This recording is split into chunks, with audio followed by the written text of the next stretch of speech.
Question number 15. Suppose the bob of the previous problem has a speed of 1.4 meter per second when the string makes an angle 0.2 radian with the vertical. पिछले question में ये जो speed दे रखी थी 1.4 metre पर second, ये speed कब थी बच्चों? जब बॉब अपने लोवेस्ट पोजीशन पे था, मतलब वर्टिकल के साथ वो कितना एंगल बना रहा था? 0 डिग्री। लेकिन यहाँ पे इस क्वेश्चन में ये जो स्पीड है 1.4 मीटर पर सेकेंड, ये कब दे रखी है?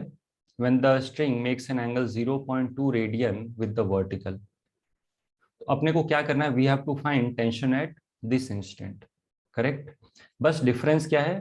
पिछले क्वेश्चन में एंगल थीटा जो था, देखो मैं पिछले क्वेश्चन पे लेके आता हूं आपको। ये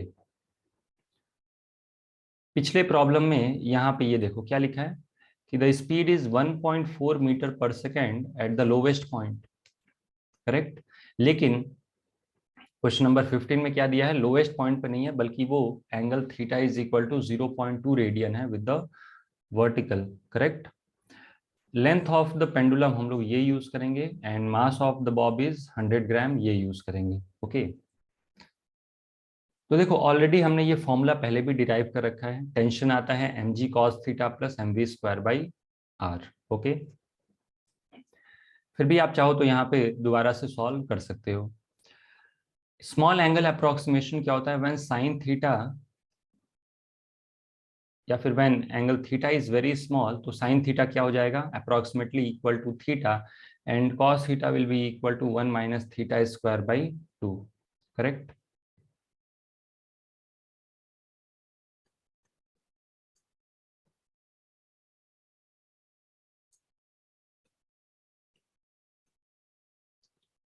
okay. Suppose this is the bob. Okay. ये एक सर्कुलर पाथ फॉलो कर रहा है। मैं बॉब को ड्रॉ कर रहा हूं। सो this is the bob. Okay. ये रहा, और ये सर्कुलर ट्रेजेक्ट्री को ऐसे फॉलो कर रहा है। This is the centre. और वर्टिकल के साथ मैं पहले जनरल एंगल पे डिराइव कर रहा हूँ for general angle theta. Last में हम लोग थीटा की वैल्यू बहुत ही स्मॉल अज्यूम कर लेंगे। ओके। यहाँ पे इसकी जो स्पीड है वो किसी भी डायरेक्शन में ले सकते हो। टेंजेंशियल ही लेना है, टेंजेंशियली ऐसे भी ले सकते हैं और ऐसे भी ले सकते हैं वी को। Correct. So this is speed v. Correct. तो क्या इस बॉब का एक एक्सेलरेशन होगा? करेक्ट। एक्चुअली दो एक्सेलरेशन होंगे, एक टेंजेंशियल एक्सेलरेशन भी होगा और एक सेंट्रीपिटल एक्सेलरेशन भी होगा। ओके। तो यहाँ पे हमें सिर्फ और सिर्फ टेंजेंशियल एक्सेलरेशन में इंटरेस्ट है। तो यहाँ पे आप दो एक्सेलरेशन भी चाहो तो मार्क कर सकते हो। एक एक्सेलरेशन क्या होगा? एक एक्सेलरेशन होगा, this will B centripetal acceleration, और एक इस तरफ भी होगा टेंजेंशियल एक्सेलरेशन। अपने को मतलब है किससे? सेंट्रीपिटल एक्सेलरेशन से। सेंट्रीपिटल एक्सेलरेशन कितना होगा? This will be equal to v square upon r. V is कितना? 1.4। सो 1.4 का स्क्वायर, आर इज 1 मीटर। तो ये अभी पिछले क्वेश्चन में भी कैलकुलेट किया था, 1.96 मीटर पर सेकेंड स्क्वायर। ओके। नेक्स्ट, अब यदि मैं इसका एक्सेलरेशन डायग्राम मार्क करूं तो देखो इसके पास दो एक्सेलरेशन है। इस पार्टिकल के पास एक है सेंट्रीपिटल और दूसरा है टेंजेंशियल। जनरली हम लोग टेंजेंशियल मार्क नहीं करते हैं, लेकिन अपने को करना चाहिए प्रॉपर तरीके से अगर जो सॉल्व कर रहे हो तो। सो दिस इज सेंट्रीपिटल एक्सेलरेशन और ये क्या है? This is tangential acceleration. आप यहाँ पे चाहो तो एंगल भी मार्क कर सकते हो कि ये जो एंगल देख रहे हो ना, यहाँ पे यदि मैं ऐसे मार्क करूं तो this angle is also theta. यदि ये एंगल थीटा है तो ये भी एंगल क्या होगा? थीटा के equal. This angle is also equal to theta. Correct. तो ये मैंने एक्सेलरेशन डायग्राम मार्क कर दिया। फोर्स डायग्राम यदि मैं ड्रॉ करूं तो दो फोर्सेस लगेंगे इस बॉब पे। एक लगेगा टेंशन और दूसरा क्या लगेगा? mg। ये जो आप स्ट्रिंग देख रहे हो ना, ये स्ट्रिंग टेंशन लगाएगा और नीचे की तरफ mg लगेगा। करेक्ट।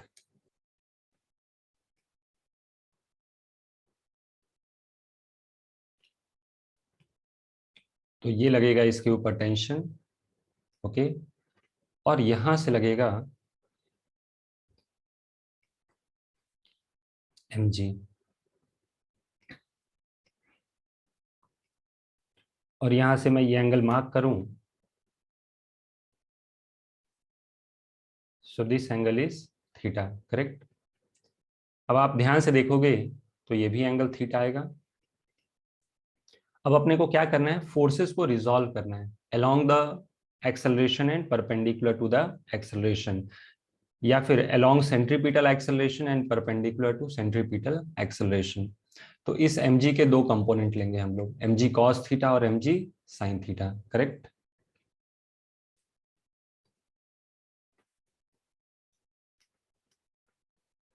तो इस mg का एक कंपोनेंट इधर आएगा, कितना होगा ये, दिस कंपोनेंट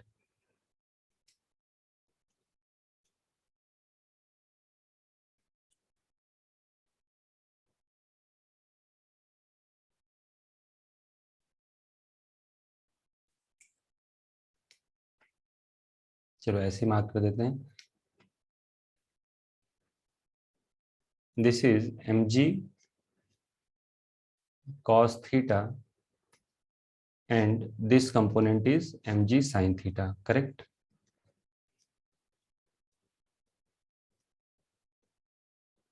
समझ में आ गया। अब हम लोग क्या अप्लाई करेंगे, F is equal to M A. देखो F is equal to M A, अगर जो आप टेंजेंशियल डायरेक्शन में अप्लाई करोगे तो AT आ जाएगा, और इस डायरेक्शन में अप्लाई करोगे रेडियल डायरेक्शन में तो AC के साथ इक्वेट करोगे। तो यहाँ पे मैं मेंशन कर देता हूँ कि for radial direction, for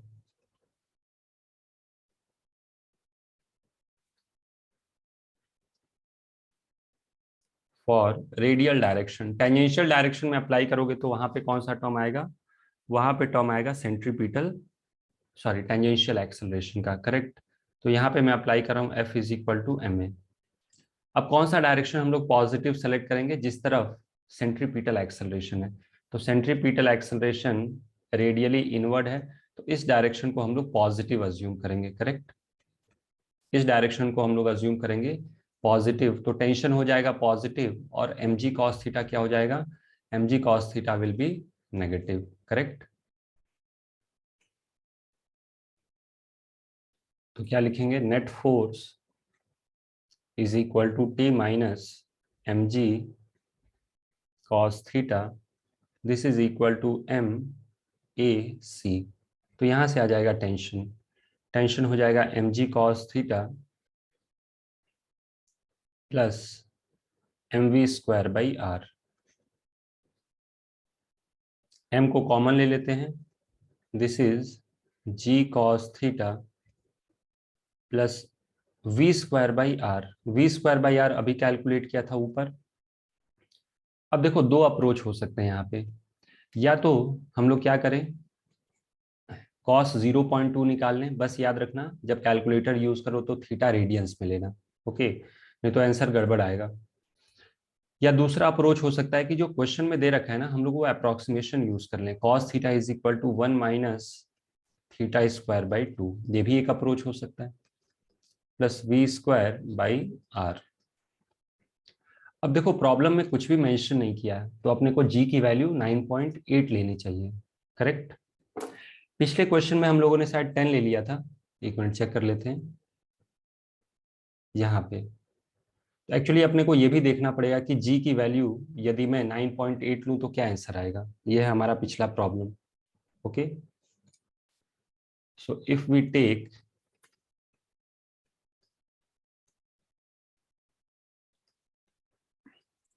g is equal to 9.8 metre पर सेकेंड स्क्वायर, तो ऐसे में देखते हैं टेंशन की वैल्यू कितनी आ रही है। तो दिस इज टेंशन, ओके, और यहाँ पे g की वैल्यू मैं रखता हूँ 9.8, करेक्ट। सो 9.8, तो ये आएगा 11.76,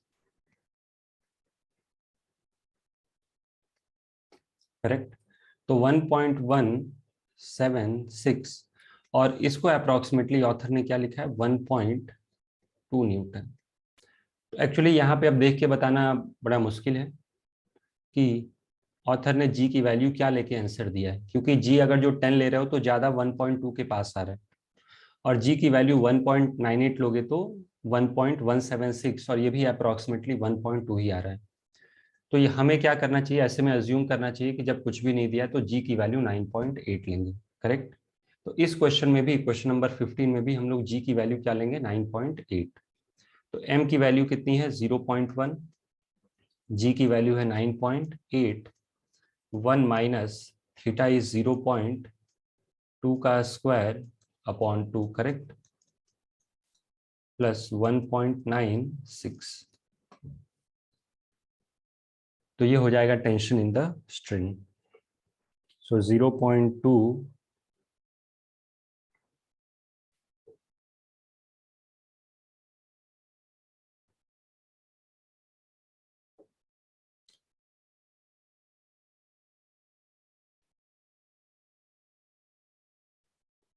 तो ये कैलकुलेट करके आ रहा है कितना, this is 0.1 into 11.564, so this is 1.1564 Newton, correct. Approximately इसे हम लोग क्या लिख सकते हैं, दिस इज 1.16 न्यूटन। अब यहाँ पे यदि जी की वैल्यू 10 लेंगे तो अपने को देखना पड़ेगा कि ये वैल्यू कितनी आ रही है, फिर ये ज्यादा एक्यूरेट नहीं आएगा, क्योंकि पिछले क्वेश्चन में जो आंसर दिया है ना वो बहुत ज्यादा अप्रोक्सीमेशन कर दिया है, सिर्फ 2 सिग्निफिकेंट फिगर तक। यहाँ पे 3 सिग्निफिकेंट फिगर तक दिया है, तो यदि आप जी की वैल्यू 10 लोगे तो बहुत ज्यादा एरर आ जाएगा। ओके। तो यहां से अपने को ये रिजल्ट अब याद रहना चाहिए। ओके। ये रिजल्ट देखो, क्योंकि ये बार बार रिपीट हो रहा है, इसको हमने बहुत बार डिराइव भी कर लिया है।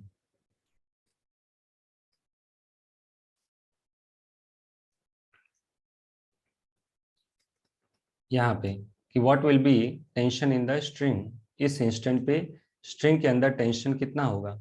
अगर जो बॉब की वेलोसिटी v है, तो this tension in the string will be equal to mg cos theta plus mv square by r, correct.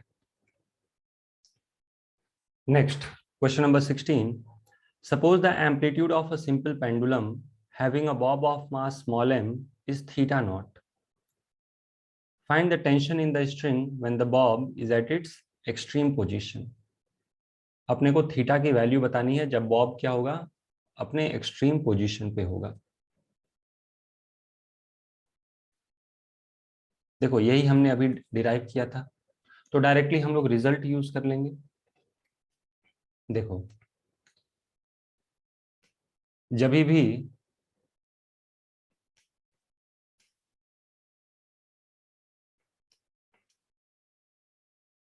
अगर जो जनरल रिजल्ट की बात की जाए, तो यदि इस इंस्टेंट पे इसकी वेलोसिटी कुछ v है, करेक्ट, तो स्ट्रिंग में जो टेंशन होगा वो कितना होगा, tension will be equal to mg cos theta plus mv square by r, correct.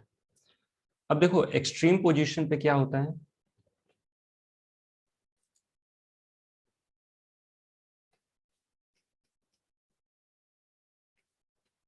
इसको हटा देते हैं थोड़ी देर के लिए।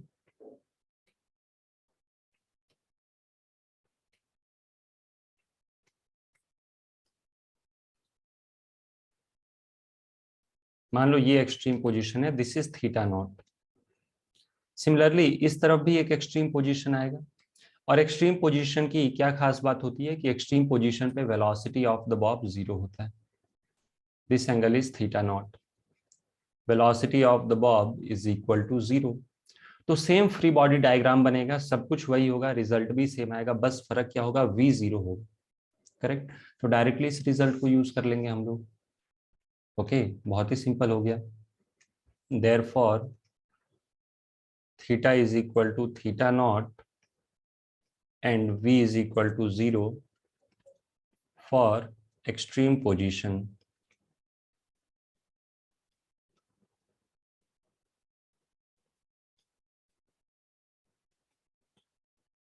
ओके ओके, थीटा की वैल्यू कितनी हो जाएगी, थीटा नॉट के equal, and v will be equal to 0। तो टेंशन कितना हो जाएगा, mg cos theta naught plus mv square by r वाला जो टर्म होगा दैट विल बी 0। करेक्ट।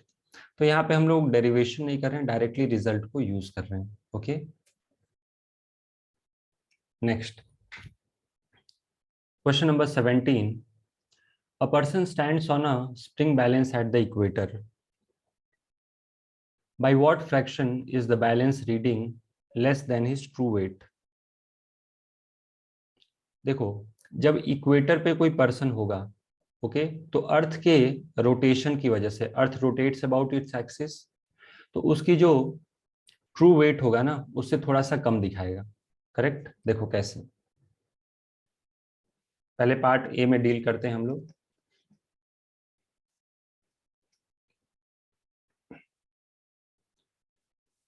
पहले मैं आपको एक कंसेप्ट बता देता हूं।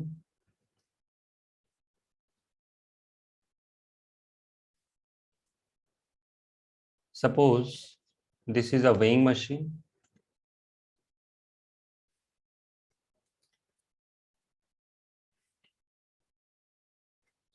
और इस वेइंग मशीन पे एक ब्लॉक रखा है। करेक्ट। या फिर यदि स्प्रिंग बैलेंस है,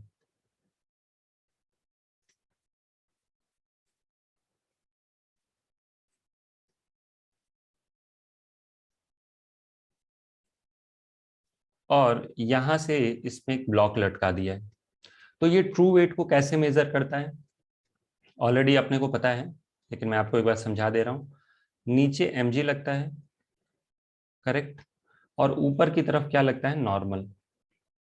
तो normal is basically measurement of weight. इस तरीके से हम लोग वेट को मेजर करते हैं। यदि नॉर्मल मैं किसी तरीके से वैरी कर दूं, जैसे इस वेइंग मशीन को एलिवेटर में रख दूं, करेक्ट, एक्सेलरेटेड फ्रेम में रख दूं, तो ये नॉर्मल वैरी करेगा, और फिर जो नॉर्मल होगा वो mg के इक्वल नहीं होगा, दैट इज ट्रू वेट के इक्वल नहीं होगा। करेक्ट। सिमिलरली यहाँ पे अगर जो मैं ब्लॉक का फ्री बॉडी डायग्राम ड्रॉ करूं, तो नीचे क्या लगेगा, mg, और ये स्प्रिंग बैलेंस क्या करेगा, स्प्रिंग बैलेंस एक लगाएगा टेंशन टी। करेक्ट। तो यहाँ पे इस केस में टेंशन mg के इक्वल होगा और नॉर्मल भी mg के इक्वल होगा। दोनों का मैकेनिज्म सेम है, बस एक नॉर्मल मेजर करता है और दूसरा क्या मेजर करता है, टेंशन। करेक्ट। लेकिन अगर जो इन्हीं दोनों को मैं एक एलिवेटर में रख दूंगा, तो टेंशन mg के इक्वल नहीं होगा, नॉर्मल mg के इक्वल नहीं होगा, इफ एलिवेटर इज एक्सेलरेटेड, मतलब ट्रू वेट अपने को देखने को नहीं मिलेगा। ओके। तो सेम सिचुएशन होता है अर्थ के साथ। देखो,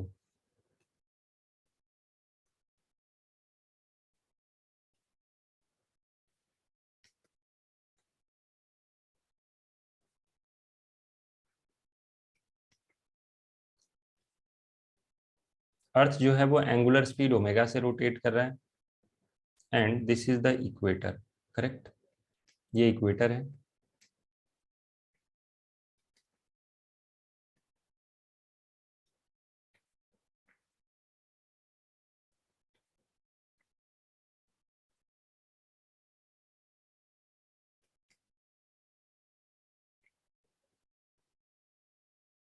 अब यहाँ पे इक्वेटर पे यदि मैं एक मास रख दूं स्ट्रिंग से बांध के, करेक्ट, ये जो स्ट्रिंग होगा वो इस शेप में होगा। क्यों? क्योंकि ये जो डायरेक्शन आप देख रहे हो ना, this is the vertical direction. Correct, इसको हॉरिजॉन्टल मत मान लेना, क्योंकि ये अर्थ है। ओके। तो अर्थ के सेंटर से जो भी ऐसे लाइन पास होगी, ये सारे जो लाइन देख रहे हो, these all lines are vertical direction earth के रिस्पेक्ट में। ओके, बहुत ही सिंपल है, कॉमन सेंस की बात है। ओके, तो ये वर्टिकल है। अब इस ब्लॉक का यदि मैं फ्री बॉडी डायग्राम ड्रॉ करूं, देखो अर्थ रोटेट कर रहा है तो ब्लॉक भी क्या करेगा, इसके साथ साथ रोटेट करेगा। अब आप क्या कर सकते हो, दो केसेस लेके सॉल्व कर सकते हो, कि पहले केस में ओमेगा 0 है, जब अपने को ट्रू वेट देखने को मिलेगा, और दूसरे केस में ओमेगा नॉन जीरो है। तो यदि ओमेगा 0 होता, ओके, और अर्थ का रोटेशन नहीं होता, तो अर्थ क्या करता है, इस पे, इस ब्लॉक को अट्रैक्ट करता अपनी तरफ विथ फोर्स mg। यहां भी वही होगा, अर्थ जो है ब्लॉक को अट्रैक्ट करेगा विथ फोर्स mg। स्ट्रिंग क्या करेगा, स्ट्रिंग एक टेंशन टी ऐसे लगाएगा, यहां भी स्ट्रिंग क्या करेगा, एक टेंशन टी ऐसे लगाएगा। लेकिन फर्क क्या है, यहां पे ओमेगा 0 है, करेक्ट। ओमेगा 0 मतलब अर्थ एक इनर्शियल फ्रेम बन गया। यहाँ पे ओमेगा नॉन जीरो है, तो अर्थ क्या है, नॉन इनर्शियल फ्रेम है। और हम लोग क्या कर रहे हैं, फ्री बॉडी डायग्राम ड्रॉ कर रहे हैं in frame of earth. Free body diagram of block, free body diagram with respect to earth. तो मैंने एक बार क्या अज्यूम किया, अर्थ का ओमेगा 0 है, क्योंकि जब ओमेगा 0 होगा तभी तो अपने को ट्रू वेट देखने को मिलेगा। तो tension will be equal to mg, correct, and this is equal to true weight, correct. यहां पे जो टेंशन होगा वो डिफरेंट होगा। देखो, एंगुलर स्पीड ओमेगा है अर्थ के पास, तो ये नॉन इनर्शियल फ्रेम बन गया। और ये यदि नॉन इनर्शियल फ्रेम है तो अपने को क्या करना पड़ेगा, एक सूडो फोर्स लगाना पड़ेगा, जिसको हम लोग क्या बोलते हैं, जिसको बोलते हैं हम लोग सेंट्रीफ्यूगल फोर्स, करेक्ट। इसको हम लोग क्या बोलते हैं, this is called centrifugal force. तो यहाँ पे सेंट्रीफ्यूगल फोर्स कितना आएगा, mr ओमेगा स्क्वायर, करेक्ट। अर्थ के फ्रेम में ये भी ब्लॉक रेस्ट पे है, बस फर्क क्या पड़ा, हमें एक सेंट्रीफ्यूगल फोर्स लगाना पड़ गया। तो मैं इस चीज को यहाँ पे लिख दूं क्या,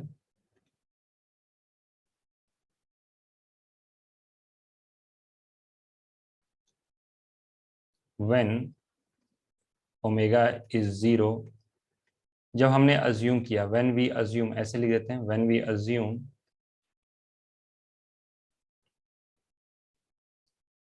omega equals to 0, earth is inertial frame,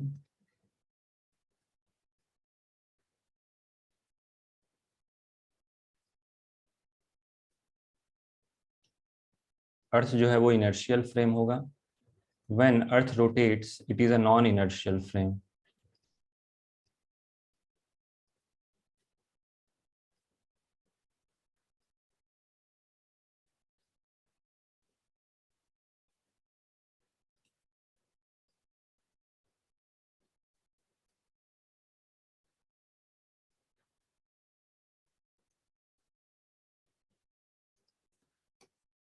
earth जो है ये क्या है, this is a non inertial frame, इसीलिए मैंने ये सेंट्रीफ्यूगल फोर्स लगा दिया, करेक्ट। अब फोर्सेस को बैलेंस कर दो, तो mg is equal to T1 plus mr omega square, correct. So this implies T1 is equal to mg minus mr omega square. इसको क्या बोलेंगे, this is called apparent wait,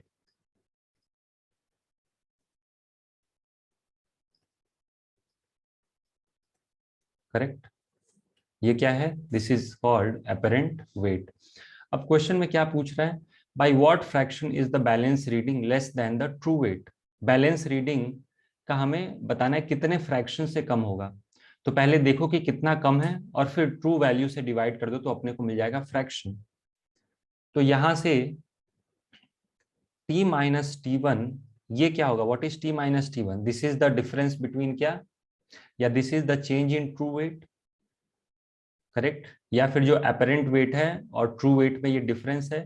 लेकिन हमें डिफरेंस नहीं निकालना है, फ्रैक्शनल डिफरेंस निकालना है, या फिर फ्रैक्शनल चेंज निकालना है।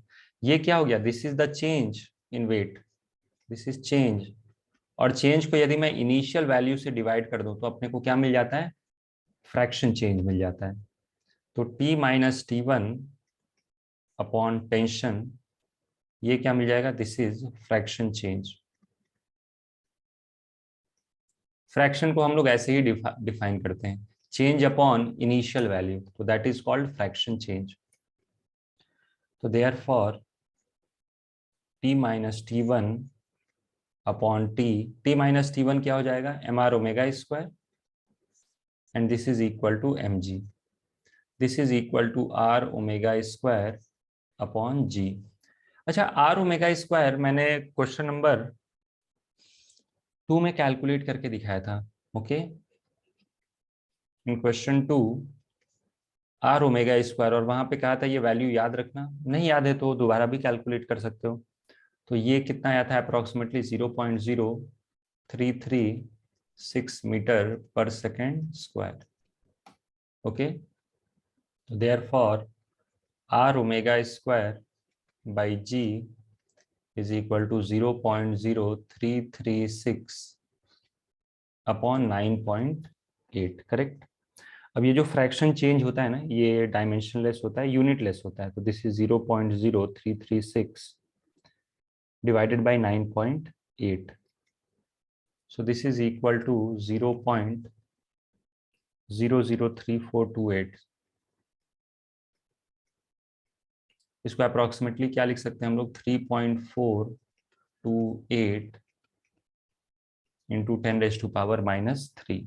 ओके, अप्रोक्सीमेशन करें तो this is approximately equal to 3.5 into 10⁻⁻3। ये यूनिटलेस होगा क्योंकि ऊपर जो टर्म है उसका भी यूनिट है मीटर पर सेकेंड स्क्वायर, और जी की वैल्यू भी है, यूनिट है मीटर पर सेकेंड स्क्वायर में। Okay, next B part. B part में if the speed of earth's rotation is increased by such an amount that the balance reading is half of the true weight, what will be the length of day in each case? Length of day कितना होगा? Okay, मतलब अर्थ का basically omega पूछा जा रहा है, और omega से हम लोग क्या करेंगे, लेंथ ऑफ डे फाइंड करेंगे, correct.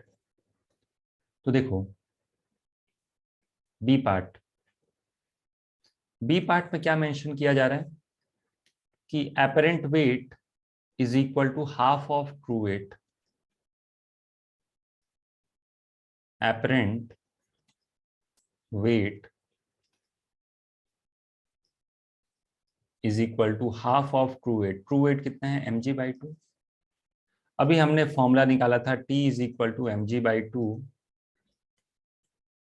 Minus mr omega, sorry ये फॉर्मूला भी डिराइव किया था हमने, where T1 is the apparent weight. देखो कहाँ गया ये रहा। और एपरेंट वेट कितना दिया है क्वेश्चन में, mg/2 हो जाए, करेक्ट। तो दिस इंप्लाइज mg/2, T1 की वैल्यू रख रहा हूं मैं क्योंकि T1 ही क्या है, T1 is the apparent wait. mr omega square को लेफ्ट में लेके आ जाओ, mg/2, mg minus mg/2 right side में क्या हो जाएगा, mg अपॉन 2, करेक्ट। m से m होगा कैंसल, तो यहां से आ जाएगा omega, this will be equal to under root of g upon 2r, या फिर ओमेगा स्क्वायर क्या होगा, g/2r, करेक्ट। ये तो हमने निकाल लिया ओमेगा की वैल्यू। अब यहां से मुझे लेंथ ऑफ डे कैलकुलेट करना है, करेक्ट। तो लेंथ ऑफ डे कैसे कैलकुलेट करोगे, मतलब कितने देर में ये 2 पाई एंगल रोटेट कर रहे हैं। सो लेंथ ऑफ डे, लेंथ मतलब आपको समझना है कि टाइम के टर्म्स में पूछा जा रहा है। So length of day is equal to time taken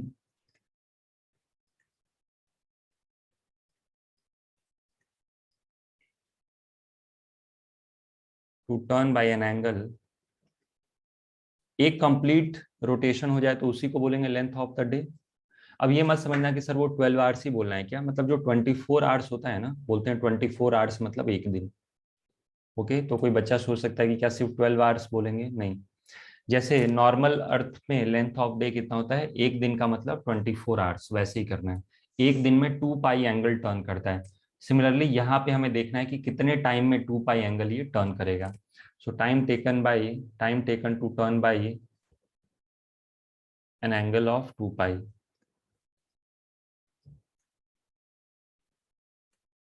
okay, तो ये टाइम कितना हो जाएगा, therefore 2 pi omega, correct. Omega कितना है, g/2r, तो ये कितना हो जाएगा, दिस इज 2r/g। तो सारे वैल्यू सब्स्टिट्यूट कर देते हैं। दिस इज 2 पाई, आर की वैल्यू कितनी है, radius of earth is 6400 kilometre, into कर देते हैं 10⁻³ अपॉन जी की वैल्यू कितनी होती है 9.8। तो इससे हमें टाइम मिल जाएगा इन सेकेंड्स, क्योंकि सब कुछ ऐसा यूनिट में रखा है।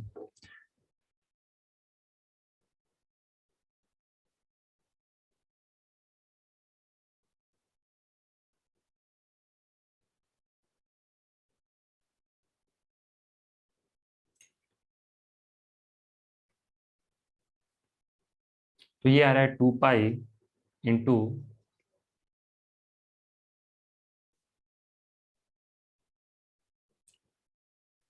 808.12 सेकेंड्स, करेक्ट। अब इसको आवर्स में कन्वर्ट करना है, तो क्या करेंगे, 3600 से डिवाइड कर देंगे। ओके, एक मिनट, एक बार फिर से ये वैल्यू चेक कर लेते हैं। एक मिनट, ये गड़बड़ कर दी ना, 2r/g होगा। एक्चुअली ये तो रेडियस है, so this is equal to 2r। ये देखो, ये है 2, और r की वैल्यू कितनी है 6400 किलोमीटर। तो 2 इंटू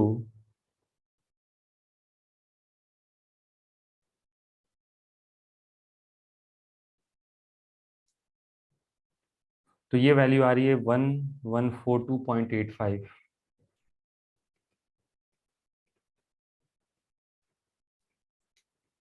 अब इसको क्या करना है, अपने को आवर्स में कन्वर्ट करना है।